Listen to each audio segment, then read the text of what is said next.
अस्सलाम वालेकुम बच्चों, आज हम देखेंगे chapter 4 biology first year. Explain event takes place in breaking of glucose and cytosol. यानी कि आपको ग्लूकोज ब्रेक हो रहा है और नतीजे में क्या बन रहा है उसके स्टेप्स बताने हैं और बीच में क्या इवेंट्स होते हैं साइटोसोल में।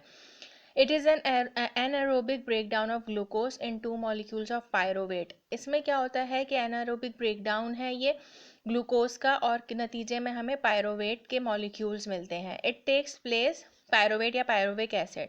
It takes place in a series of steps. बहुत सारी सीरीज होती है स्टेप्स की, each catalysed by specific enzyme, और हर सीरीज या हर स्टेप के लिए एक स्पेसिफिक एंजाइम मौजूद है।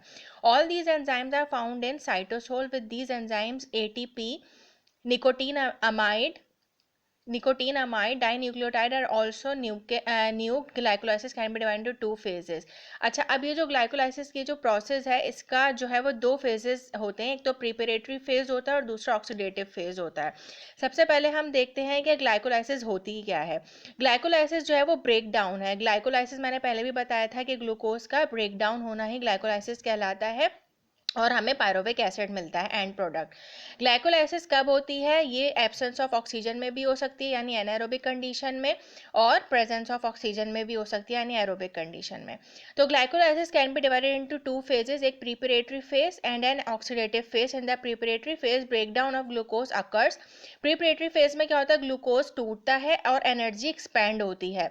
In the oxidative phase high energy phosphate bonds are form. जबकि ऑक्सीडेटिव फेज में क्या होता है कि हाई एनर्जी फॉस्फेट बॉन्ड्स बनते हैं और एनर्जी स्टोर हो जाती है। सबसे पहले हम देखते हैं प्रिपरेटरी फेज में क्या हो रहा है। The first step in the glycolysis the transfer of a phosphate group. सबसे पहले क्या होता है कि एक फॉस्फेट ग्रुप ट्रांसफर होता है यानी एटीपी से एडिनोसिन ट्राइफॉस्फेट से ग्लूकोज में। As a result a molecule of glucose 6 phosphate is formed. तो अब जो हमारे पास मॉलिक्यूल बन रहा है वो ग्लूकोज 6 फॉस्फेट होता है। An enzyme catalyses the conversion of glucose 6 phosphate to its isomer. अच्छा, अब क्या होगा कि ग्लूकोज 6 फॉस्फेट अपने ही आइसोमर में कन्वर्ट हो जाएगा यानी फ्रक्टोज 6 फॉस्फेट। बच्चों, जो आइसोमर होता है वो सिर्फ स्ट्रक्चरल अरेंजमेंट होती है, तो ये ग्लूकोज 6 फॉस्फेट से फ्रक्टोज 6 फॉस्फेट में कन्वर्ट हो जाएगा।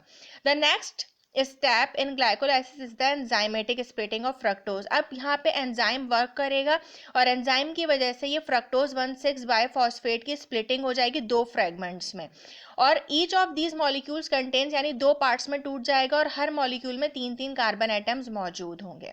One is called three phosphoglyceraldehyde. एक को हम 3-फॉस्फोग्लिसरल्डिहाइड या 3PGL कहेंगे, या ग्रीसर, या थोड़ा अरेंजमेंट चेंज कर दें तो ग्लीसरल्डिहाइड 3-फॉस्फेट G3PB से कहा जा सकता है। While the other is dihydroxy acetone phosphate. These two molecules are isomers and in fact are rarely interconverted by yet another enzyme of glycolysis. होता क्या है, ये दोनों भी आइसोमर्स हैं और ये दोनों एक दूसरे में इंटर कन्वर्ट हो सकते हैं, एक से दूसरा और दूसरे से पहला बन जाता है। नेक्स्ट हमारा जो फेज है वह ऑक्सीडेटिव या पे ऑफ फेज।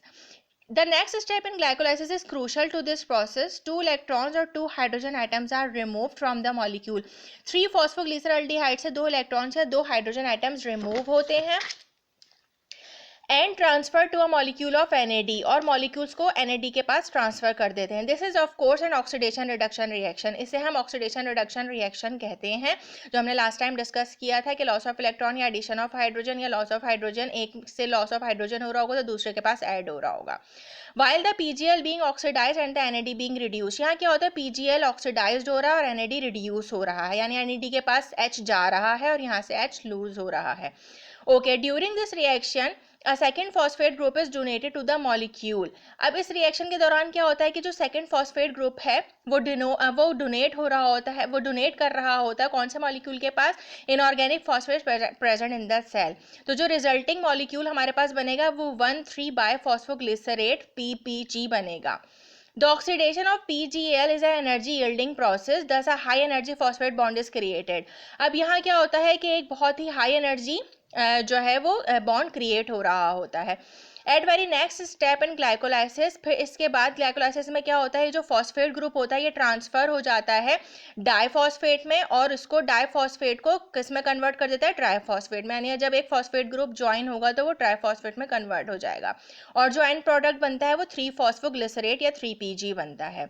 नेक्स्ट स्टेप में 3PG कन्वर्ट हो जाता है 2-फॉस्फोग्लिसरेट में, अरेंजमेंट होती है 2 pg molecule of water is removed, इसमें से वाटर रिमूव होता है और फिर जो हमारा प्रोडक्ट बनता है वो 4-phenol pyruvate बनता है.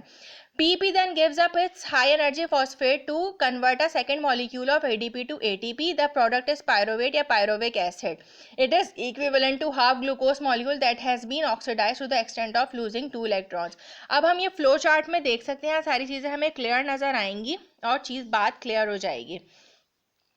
सबसे पहले हमारे पास ग्लूकोज था, ग्लूकोज पे एंजाइम ने एक्ट किया हेक्सोकाइनेज, वो ग्लूकोज 6 फॉस्फेट में कन्वर्ट हो गया. किस तरह से हुआ, ये जो एटीपी था इसने एक फॉस्फेट लूज किया और ये एटीपी एडीपी में कन्वर्ट हो गया और ये फॉस्फेट आके इसके साथ ज्वाइन हो गया. अब ये जो ग्लूकोज 6 फॉस्फेट है इस पर फिर एंजाइम ने वर्क किया और ये फ्रक्टोज 6 फॉस्फेट में कन्वर्ट हो गया. फ्रक्टोज 6 फॉस्फेट अगेन फ्रक्टोज 1,6 बायफॉस्फेट में कन्वर्ट हो गया. इसके पास फॉस्फेट कहाँ से आया, इसके पास फॉस्फेट अगेन एटीपी टूटा एडीपी में, तो यहाँ से जो फॉस्फेट रिलीज हुआ वो इसके साथ आके ज्वाइन हो गया. अब दोबारा एल्डोलेज एंजाइम ने एक्ट किया और ये कन्वर्ट हो गया 2 ग्लिसरल्डिहाइड 3 फॉस्फेट में, और यहाँ मैंने आपको बताया था रिडक्शन ऑक्सीडेशन प्रोसेस हो रहा है. देन अगेन ये 2,1,3 बायफॉस्फोग्लिसरेट में कन्वर्ट हुआ और ये इसका आइसोमर है 2,3 फॉस्फोग्लिसरेट. ये आइसोमर इसका इंटर कन्वर्टेबल है, ये आपस में इंटर कन्वर्टेबल है. एडीपी कन्वर्ट अगेन एटीपी में हुआ. ये चीज़ दोस्तों ये साइकिल चलती रहेगी during this series of steps कि एटीपी एडीपी में और एडीपी एटीपी में कन्वर्ट होता रहेगा और फॉस्फेट हमें मिलता रहेगा. फिर 2,2 फॉस्फोग्लिसरेट बनता है. उसके बाद यहाँ से वाटर की जो है रिमूवल होती है इनोलेज एंजाइम के थ्रू और हमारे पास 2 फॉस्फोफिनोल पायरोवेट बन जाता है. अच्छा, अब दोबारा एडीपी जो है एटीपी में कन्वर्ट हुआ और हमें 2 पायरोवेट मिल गया और 2 पायरोवेट से 2 एसिटाइल COA, ये लास्ट हमारा प्रोडक्ट बनेगा. ओके, आई होप आपको क्लियर हो गया होगा.